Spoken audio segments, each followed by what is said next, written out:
Hello everyone, सभी को नमस्कार। मैं एम्स दिल्ली से रवि कुमार गुप्ता आपका बहुत बहुत स्वागत करता हूं आपके अपने स्केलेटन नर्सिंग के इस ऑनलाइन प्लेटफॉर्म के ऊपर। आप सभी को नमस्कार, आप सभी को गुड मॉर्निंग। आज के इस लेक्चर के अंदर, आज की इस वीडियो के अंदर हम कुछ इंपॉर्टेंट बातों के बारे में बात करेंगे जो ईएसआईसी के लिए बहुत ही इंपॉर्टेंट होने वाली है। ठीक है बच्चों, आज की इस वीडियो में जो एग्जाम आपका ओएमआर सीट के थ्रू होने वाला है, उस ओएमआर सीट के बारे में हम बात करेंगे। क्या-क्या गलतियां हम कर सकते हैं, उन गलतियों को हम ना करें। पहले ही मैं आपको अवेयर कर देता हूं कि किन-किन चीज़ों को आपको ध्यान में रखना है। ठीक है बच्चों? और भी कई सारी चीज़ें हैं जिनके बारे में हम आज की इस वीडियो के अंदर डिस्कस करेंगे। जो भी बच्चा ईएसआईसी का एग्ज़ाम लिख रहा है, उसको ये वीडियो ज़रूर देखनी चाहिए क्योंकि 20 से 25 मिनट की वीडियो होने वाली है। बहुत लंबा समय मैं आपका नहीं लूँगा, लेकिन मैं आपको कुछ ऐसी बातें यहाँ पे बताने वाला हूँ जो कि बहुत ज़्यादा इम्पोर्टेंट होने वाली हैं। और कौन-कौन सी चीज़ आपको एग्ज़ाम के अंदर लेके जानी है, उन चीज़ों के बारे में भी हम यहाँ पे बात करने वाले हैं। ठीक है बच्चों? तो वीडियो के अंत तक बने रहना है ताकि आपको सारी की सारी चीज़ें एक ही टिप्स में याद हो जाएँ, सारी की सारी चीज़ें आपके दिमाग में फिट बैठ जाएँ और किसी भी तरह का आपको डाउट किसी भी एग्ज़ाम के अंदर ना रहे। ठीक है बच्चों? चलिए आज के इस लेक्चर को स्टार्ट करते हैं। सबसे पहली बात सबसे पहली बात जो एग्जाम हमारा होने वाला है वो ऑफलाइन होने वाला है प्यारे बच्चों। कैसा होने वाला है? ऑफलाइन एग्जाम होने वाला है। आपको सबसे पहली बात कौन सी याद रखनी है कि सर ऑफलाइन जो हमारा एग्जाम है, ईएसआईसी का जो एग्जाम है वो कैसा होने वाला है? ऑफलाइन होने वाला है। शायद से मैंने पिछली क्लासेस के अंदर मैंने शायद ऑनलाइन आपको एग्जाम के बारे में बता दिया था। तो वो गलती से मेरे से हो गया था। अभी जो एग्जाम होने वाला है वो ऑफलाइन ही होगा। काफी समय से इसके बारे में आप सब लोगों को पता है। देखो एग्जाम जो है वो ऑफलाइन होगा और ऑफलाइन भी कैसे होगा बच्चों? ओएमआर सीट के थ्रू होगा। ठीक है बच्चों? ओएमआर सीट के थ्रू होगा। वो ओएमआर सीट क्या होती है, कैसी होती है, कैसी दिखती है? सबके मन में क्वेश्चंस होते हैं। जिन्होंने पहले देख रखी है उनको कोई बड़ी बात नहीं है। जिन्होंने पहले नहीं देख रखी है, जो पहली बार एग्जाम को लिख रहा है, उसके लिए एक बहुत बड़ी चुनौती होने वाली है कि ओएमआर सीट से बहुत पुराने जमाने के अंदर हम देते थे एग्जाम और आज भी उसी पैटर्न को यहाँ पे ईएसआईसी ने दोहराया है कि ओएमआर के थ्रू आपका एग्जाम होने वाला है। देखो ओएमआर के थ्रू पहले एग्जाम्स लिए जाते थे, लेकिन आजकल जो ऑनलाइन सिस्टम चल गया है तो ऑनलाइन ऑनलाइन ही सारी चीजें हो जाती हैं। लेकिन अभी भी ईएसआईसी ने ओएमआर के थ्रू ही एग्जाम लेने का निर्णय किया है। तो ओएमआर के थ्रू कैसे एग्जाम दी जाती है, कैसे हमें रोल नंबर उसके अंदर लिखना होता है, किस तरीके से हमें ऑप्शंस के अंदर टिक करना होता है। ठीक है बच्चों? तो मैं आपको सारी सारी चीजें आज इस क्लास के अंदर बताऊंगा। देखो ओएमआर दिखती कैसी है बच्चों? तो ओएमआर जो सीट होती है वो कुछ इस प्रकार की होती है जो मैंने आपको वीडियो के अंदर दिखा रहा हूँ। ओएमआर देखो, ओएमआर सीट यहाँ पे लिखा हुआ है। ये मैंने यूपीएससी की ओएमआर सीट को लिया है क्योंकि गूगल से डाउनलोड करी है। ठीक है बच्चों?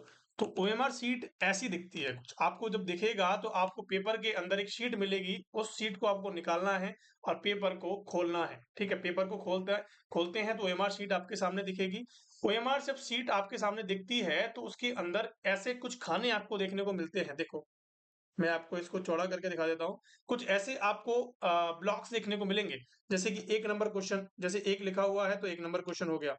हुआ या नहीं हुआ कि सर ये 1 नंबर क्वेश्चन है और बाकी के चारों ऑप्शंस आपको दिखाई दे रहे हैं। मैंने ये आपको मार्क कर दिए हैं ब्लू पेन से। मैंने ये ब्लू पेन से आपको मार्क कर दिए हैं। आपको ये चारों ऑप्शंस दिखाई दे रहे होंगे, दिखाई दे रहे हैं? चलिए, अब ओएमआर शीट को भरने से पहले आपको किन बातों का बहुत ही अच्छे तरीके से ध्यान रखना है? इम्पोर्टेंट क्या है? इम्पोर्टेंट क्या चीज़ है? देखो, आपको ये दिखाई दे रहा है? दे रहा होगा अनुक्रमांक, जो हम बात कर रहे हैं हमारे रोल नंबर की। अगर किसी बच्चे ने अपना रोल नंबर ही गलत भर दिया है, अगर किसी बच्चे ने रोल नंबर ही गलत भर दिया है, तो उसका चाहे उसने पेपर अच्छा किया हो लेकिन रोल नंबर ही गलत है बच्चों। अगर रोल नंबर गलत होने की वजह से उसका पेपर जो है वो बिगड़ सकता है या फिर पेपर उसने सही किया है तो उसका सिलेक्शन जो है रुक सकता है। लेकिन आपको ये गलती नहीं करनी है। आपको इन चीज़ों को समझ के जाना है और क्या करना है, इनको देख के जाना है कि रोल नंबर को कैसे हम ओएमआर शीट के अंदर भरते हैं। मैं आपको आज दिखाने वाला हूँ इस वीडियो के माध्यम से, ठीक है? सपोज दैट अब आप ये ध्यान रखो कि यहाँ पे हमारा रोल नंबर दिखा गया है। रोल नंबर के अंदर एक ये 0 है, 1 है, 1 है, 2 है, 3 है, 4 है, 5 है, 6, 7, 8, 9। समझ में आई बात? कि 0 से लेके 9 तक की गिनती यहाँ पे दी गई है। अब किसी बच्चे का जो अनुक्रमांक है, सपोज दैट मैं आपसे एक एग्जाम्पल के तौर पे एक रोल नंबर आपको बताता हूं, और रोल नंबर क्या है? रोल नंबर होने वाला है 205 3756। चलो ये मान लीजिए, ठीक है। 205 3756 7 अंकों का रोल नंबर आपका होने वाला है, 7 का 8 का जो भी है, ठीक है। अब यहाँ पे 7 अंक इसलिए 7 अंकों का इसलिए बताया गया क्योंकि 7 नंबर के अकॉर्डिंग यहाँ पे स्पेस दिया गया है, तो 7 नंबर के अकॉर्डिंग ही स्पेस दिया गया है। लेकिन आपको एक चीज ध्यान रखनी है, आपको एक चीज इसका ध्यान रखना है। क्या चीज ध्यान रखनी है? देखो, आपको यहाँ पे 7 अंक दिए गए हैं रोल नंबर के अंदर। अब आप 7 अंक तो यहाँ पे भर दोगे कि सर 205 3756 आपने लिख दिया, ये खाने आपके पास 7 दिए गए हैं, लेकिन काफी एग्जाम्स के अंदर ये 6 ही दिए होते हैं, ये 6 ही दिए होते हैं, और आप क्या करते हो, शुरू से बढ़ते जाते हो कि 2 5 3 7 5 6। तो ऐसे आपको नहीं भरना है। आपको अगर 6 अंक दिए गए हैं, 7 खाने दिए गए हैं, तो आपको क्या करना है, पहले जीरो को फिल करना है। पहले आपको जीरो को फिल करना है, बाकी 6 खाने में आप 6 अंक को रखोगे। आगे बात समझ में? तो यहाँ पे 6 नंबर का रोल नंबर आपको दिया गया है, सपोज दैट, ठीक है। अब आपने क्या किया कि सर पहले जीरो को भर दिया, और जीरो के भरने के बाद आपने क्या किया, अपने रोल नंबर को भर दिया कि 253756, ठीक है। अब आपने इसको अंक के अंदर तो भर दिया है, लेकिन रोल नंबर अब आपको ओएमआर शीट के अंदर भी भरना है, खानों के अंदर भी भरना है। अब कैसे भरोगे? देखो, जीरो सबसे पहले क्या किया गया, जीरो दिखाई गई है, तो जीरो का कॉलम हमें ढूंढना है कि जीरो का कॉलम कहाँ है, कि सर ऊपर ही ऊपर जीरो का कॉलम है, मैंने आपको अभी बताया है। तो आपने जीरो का कॉलम यहाँ पे पहली रो के अंदर भर दिया, मतलब पहले खाने के अंदर। देखो, ये खाने जो है बच्चों, देखो ये मैंने आपको तीर के निशान से बताए हैं, ये इनके खाने हैं, इनके अंदर आपको ये चीजें भरनी ही है, ये चीजें आपको इनके अंदर भरनी है, ठीक है। अब आपने जीरो के अंदर जीरो भर दिया, टू के अंदर आपको क्या भरना है सर, जीरो एक दो, दो के अंदर आपने दो भर दिया, पांच के अंदर जीरो एक दो तीन चार पांच, पांच के अंदर आपने ये भर दिया, ठीक है। अब आपने थ्री के अंदर क्या भरना है कि सर थ्री के अंदर तीन भरना है, जीरो एक दो तीन। सात के अंदर आपको सात भरना है, जीरो एक दो तीन चार पांच छह सात। आ रही है मेरी बात समझ में? कि सर लास्ट के अंदर क्या बचा, कि सर पांचवा बचा है और छठवा बचा है। तो इस तरीके से आपको ओएमआर शीट के अंदर अपने खानों को भरना है। आगे मेरी बात समझ में? ये बहुत सिंपल बात है, लेकिन ये काफी बच्चों के लिए नई हो सकती है और इंपॉर्टेंट हो सकती है। आगे बात समझ, ये बात समझ में आ गई आपको ओएमआर शीट के अंदर हम कैसे रोल नंबर को भरना है। बच्चों, रोल नंबर के अंदर गलती मत करना, चाहे एक क्वेश्चन कम कर लेना, लेकिन रोल नंबर के अंदर गलती नहीं करनी है, चाहे दूसरी बार देखना पड़े, लेकिन रोल नंबर को जरूर देखना है, ठीक है बच्चों। आगे बात समझ में, एक क्लियर कॉन्सेप्ट हुआ आपका? चलिए, अब हम क्वेश्चंस के बारे में आते हैं। देखो, सब्जेक्ट कोड भी होता है यहाँ पे। सब्जेक्ट कोड किसी का क्या है, 56 है। सपोज दैट सब्जेक्ट का कोड क्या दिया गया है आपको, 56 दिया गया है। सब्जेक्ट आपके जब एग्जाम लेगा तो वहां पे एग्जाम के अंदर भी देखने को मिलेगा, और आपके एडमिट कार्ड के ऊपर भी शायद होगा ये, तो आप देख लेना सब्जेक्ट कोड क्या है। तो सब्जेक्ट कोड के अंदर भी आपको ऐसे ही भरना है कि सर जीरो एक दो तीन चार पांच, तो पांच दिया गया है तो पांच के अंदर भर दिया, छह दिया गया है तो छह के अंदर भर दिया। इस तरीके से आपको सारी चीजें भरनी है। आगे मेरी बात समझ में? रोल नंबर के बारे में मैंने आपको बताया, ठीक है बच्चों। अब हम बात करते हैं हमारे क्वेश्चन की। अब हम बात करते हैं हमारे क्वेश्चन की। अब कैसे करते हैं, काफी बच्चों की समझदारी क्या होती है कि सर हम पूरे 100 क्वेश्चंस को एक बार करेंगे, उसके बाद हम लास्ट के अंदर ओएमआर शीट भरेंगे, उसके लास्ट के अंदर हम क्या करेंगे, ओएमआर शीट को भरेंगे। लेकिन ऐसा बिल्कुल नहीं करना है, ऐसा बिल्कुल नहीं करना है। आगे बात समझो कैसे करना है, मैं आपको बताता हूँ। सबसे पहली चीज तो आपको ये जाननी है कि सपोज दैट आपने एक पहले क्वेश्चन का आंसर आपने लगाया दो, पहले क्वेश्चन का आंसर आपका था बी, दूसरे का था सी, और तीसरे का था सी, ठीक है। सपोज दैट आपके एक क्वेश्चन का आंसर बी था, दूसरे का सी था, तीसरे का सी था। अब आपको कैसे भरना है, कैसे भरना है बताओ। पहले क्वेश्चन के अंदर आपका आंसर आया बी, तो बी को ही सिर्फ और सिर्फ गोला करना है। ध्यान रहे कि जो गोला है वो सर्कल के अंदर ही हो, वो जो आपने गोला आपको दिखाई दे रहा है इसके अंदर ही आपको भरना है। ये नहीं करना है कि ऐसे कर रहे हो आप, ये बाहर निकल गया, ये डंडी निकाल दिया आपने, इस तरह के बिल्कुल नहीं करना है। आपको सिर्फ और सिर्फ एक गोला बनाना है, और वो भी किस पेन से, आपको ब्लैक पेन लेके जाना है, और ब्लैक पेन से ही इसमें अंदर गोला बनाना है। ये आपकी रॉन्ग प्रैक्टिस होगी और ये बिल्कुल सही प्रैक्टिस होगी। आगे बात समझ में, इस बात का आपको विशेष ध्यान रखना है। आपने भरा भैया कि बी, पहले में बी आंसर था, दूसरे में सी आंसर था और तीसरे में भी सी आंसर था। लेकिन क्या हुआ कि चौथा क्वेश्चन आपका छूट गया है, चौथा क्वेश्चन आपको नहीं आया है। सपोज दैट चौथा क्वेश्चन आपने नहीं किया है, ना पांचवा किया है, ना छठवा किया है, सातवें क्वेश्चन आपको आया है, सातवें क्वेश्चन का आंसर था ए। क्या हम कह सकते हैं सी, हम कह सकते हैं सी। तो सातवें क्वेश्चन पे आप जाओगे, तो सातवें क्वेश्चन की जब आप ओएमआर शीट देखते हो कि सातवें क्वेश्चन पे भी ओएमआर शीट में 7 है। लेकिन जब हम हड़बड़ी में होते हैं, जब हम हड़बड़ी में होते हैं, जल्दीबाजी में होते हैं, तो 6 की जगह, 7 की जगह हम 6 के अंदर सी भर देते हैं। 7 की जगह हम 6 के अंदर सी भर देते हैं और उससे सीरियल गलत होने के चांसेस होते हैं। उसमें सीरियल गलत होने के चांसेस होते हैं। तो आप 7 का 6 में भरोगे, तो 8 का 7 में भरोगे, 9 का 8 में भरोगे। इस तरीके से पैटर्न जो है हमारा चेंज हो सकता है। इसीलिए आपको हमेशा क्या करना है मेरे प्यारे लाल लालियों, आपको हमेशा क्या करना है कि हमेशा एवरी 10 क्वेश्चंस पे आपको ओएमआर शीट को भरना है। कि आपने 10 क्वेश्चन तक पढ़ लिए हैं, 1 से 10 क्वेश्चन तक आप पहुंच चुके हो, चाहे 10 क्वेश्चन के अंदर आपसे 5 क्वेश्चन ही आए, चाहे 5 आए, 5 नहीं आए, हमें कोई मतलब नहीं है। हमें हर 10 क्वेश्चन पे हमने 1 से लेके 10 तक चले गए हैं, ठीक है?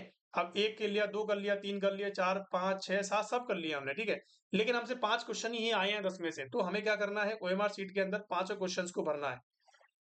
हमें ओएमआर शीट के अंदर पाँचों क्वेश्चंस को भर देना है। उसके बाद हमें क्या करना है कि 10-10 से 20 क्वेश्चन पर जाना है, ठीक है? 10 में से 20 क्वेश्चंस के अंदर जाओगे, तो 20 क्वेश्चन के अंदर जो 10 क्वेश्चन आपके हुए हैं, उनके अंदर ओएमआर शीट को भरना है। ऐसा बिल्कुल नहीं करना है। काफ़ी बच्चों की जो थिंकिंग है, जो आप काफ़ी बच्चे सोचते हैं कि सर हमें 100 क्वेश्चन पहले अटेम्प्ट करने हैं, उसके बाद हम ओएमआर शीट को भरेंगे। बच्चों, इस बात से आप बिल्कुल भी वाकिफ़ नहीं हो। मेरे साथ जो बीता हुआ है, मैं आपको बता रहा हूँ। मेरा पीएमटी का एग्ज़ाम था, पहले आजकल तो नीट कर दिया है, आजकल नीट कर दिया है, पहले पीएमटी बोला, पहले पीएमटी बोला जाता था। तो पहले जब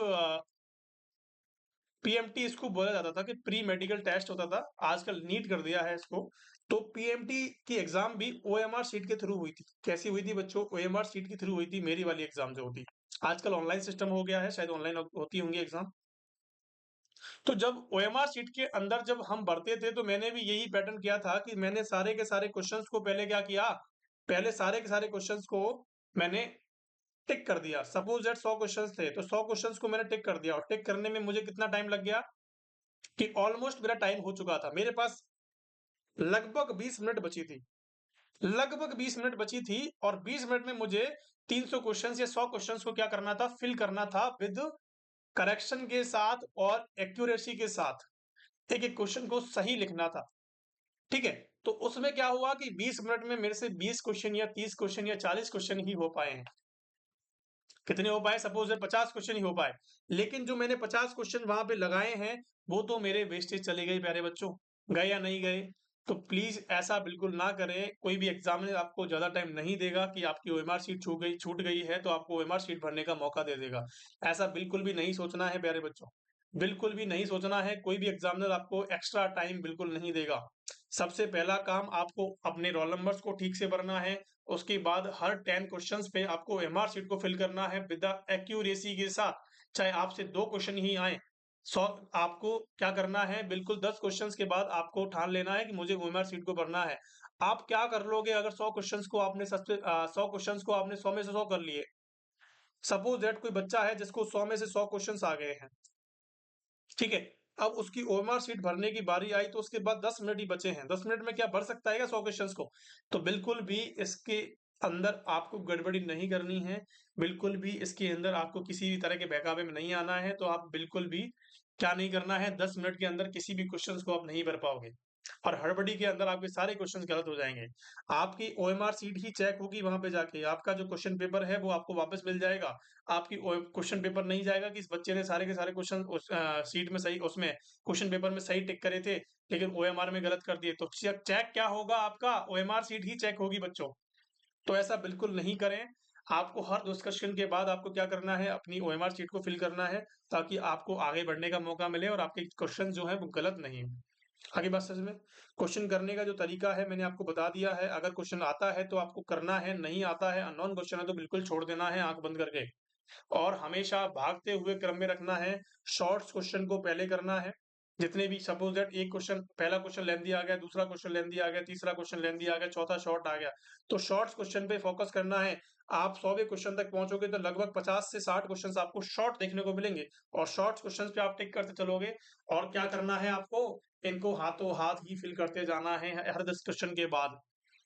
हर से 10 से 20 क्वेश्चन, आप 20 क्वेश्चन भी ले सकते हो, 10 से 20 क्वेश्चन जितनी कैपेबिलिटी होती है बच्चे की, उस हिसाब से आपको ओएमआर शीट के अंदर बनना है। ओएमआर शीट में बहुत ज्यादा गलतियां होती हैं कि इसके अंदर चकाचौंध के अंदर, चकाचौंध कैसी होगी कि आप जब बच्चों क्वेश्चन भरोगे कि सर बी में सी आ गया, मैंने सी भर दिया, 9वें में 8 आ गया, 9वें में डी आ गया, तो 9वें में तो मैंने भर दिया था सी, आप इसको क्रॉस नहीं कर सकते हो।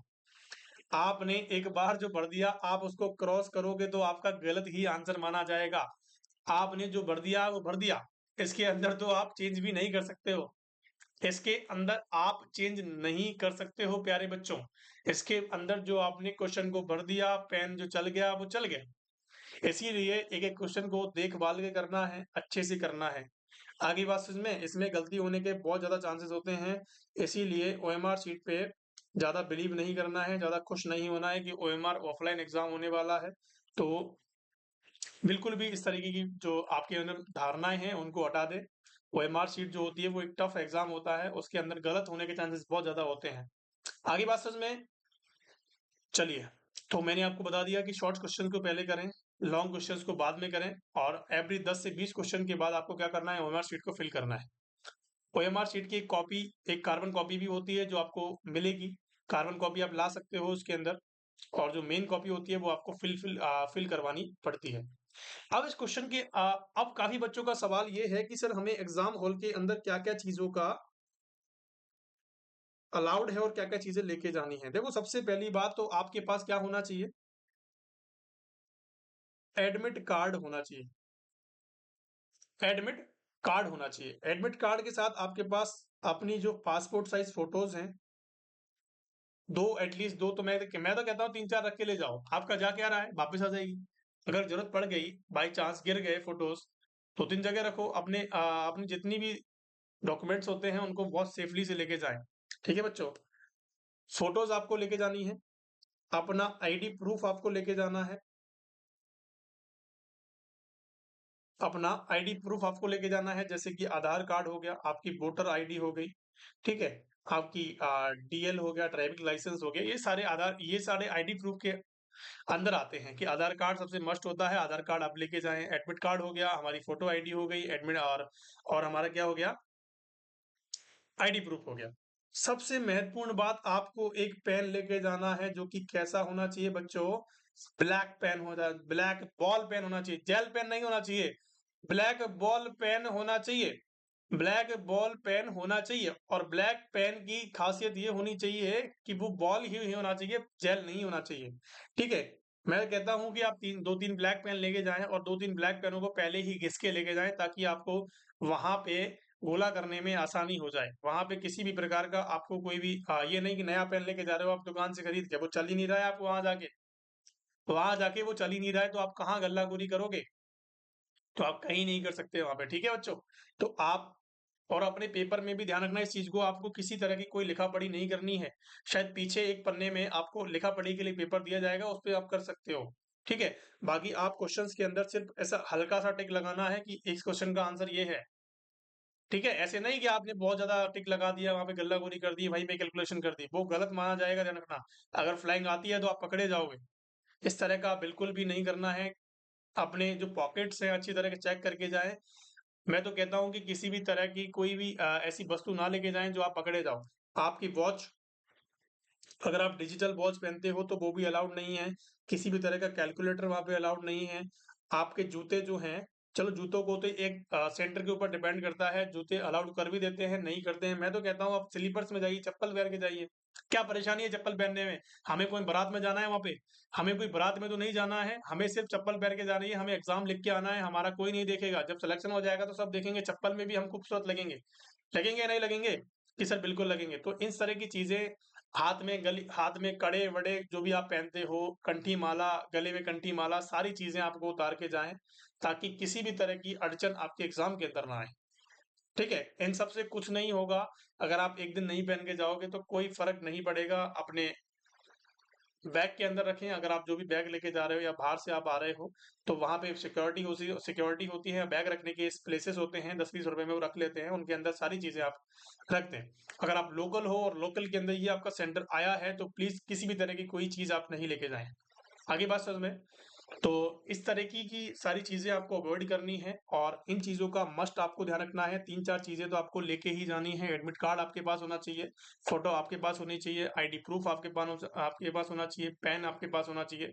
इन सारी चीजों को एक पॉलिथीन में डाल के लेके जाएं, क्योंकि बारिश का समय है। अगर आपके आईडी प्रूफ वगैरह भीग गए हैं, एडमिट कार्ड आपका भीग गया, तो आप कहीं के नहीं रहोगे। आगे बात समझ में। सपोज दैट वहां पे उस सेंटर, क्योंकि सेंटर्स जो होते हैं वो एकदम उजाड़ में होते हैं, उजाड़ का सुनसान में होते हैं। काफी सेंटर्स जो होते हैं वो उजाड़ में होते हैं, सुनसान जगहों पे होते हैं। तो वहां पे किसी भी तरह की कोई सुविधा नहीं होती है कि आप वापस से निकाल सको। तो प्लीज एक पॉलिथीन में रख के लेके जाएं, ताकि भीगने का कोई सवाल ही पैदा ना हो। आगे बात समझ में। तो thank you so much for being there. इन चीजों को आपको ध्यान रखना है। रोल नंबर का विशेष आपको ध्यान रखना है, किसी भी तरह की कोई गलती है ओएमआर शीट के अंदर नहीं करनी है। और thank you so much for being there. अगर वीडियो पसंद आई हो तो अपने दोस्तों के साथ शेयर करें, चैनल को सब्सक्राइब करें, और इसी तरह पढ़ते रहें और बढ़ते रहें। Thank you so much for being there. Best of luck सभी को।